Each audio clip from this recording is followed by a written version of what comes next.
By almost all accounts, what is the greatest fear out there? And by many lists and studies, it is public speaking. Correct? Many of us, me too, have had our share of fears to get up in front of people and to speak, right? It doesn't matter if it's 5 people at the office or 20 people at the church or synagogue or any kind of environment, right? It could be your club where you're more comfortable with people, but to get up and speak is a fear.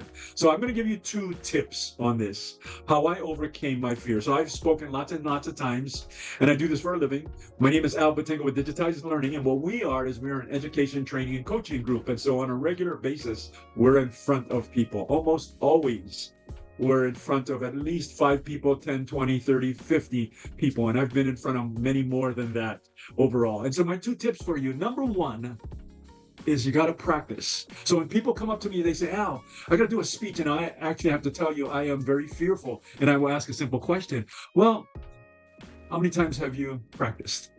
And almost 100% of the time, they will say, none.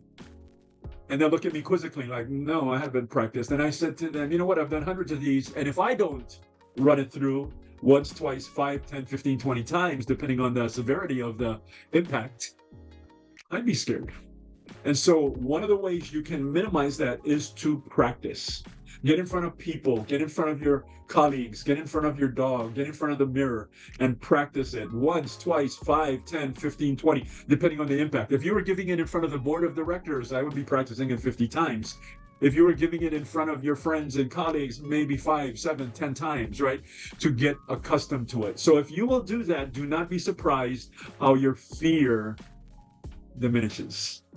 Second thing I want you to think about, in fact, this is probably even more important than the first one, is that it's about the audience, not me.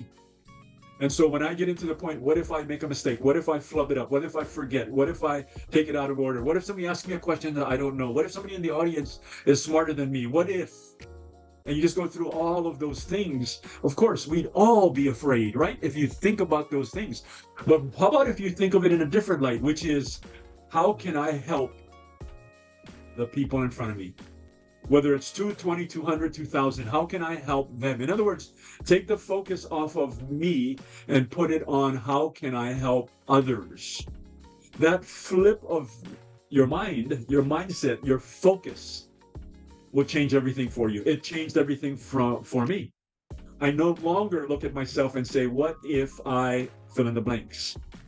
I say to myself, I am going to help my audience, however many, in a specific topic, and I'm going to add value to their lives. And everything, all those fears evaporate, and it's helped me tremendously. So let me wrap this up. 2 concepts for public speaking, the most feared concept out there. One is practice. Practice.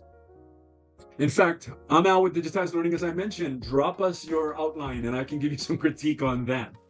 But if you practice 5, 10, 15, 20, 50 times, depending on the importance, as I've mentioned, don't be surprised if it diminishes. And then the second part of it is take it off of you, focused on me, and put it on thee, which is the audience. Now with Digitized Learning, we're excited to help you from a communication perspective in any way we can. Come join us on our workshop.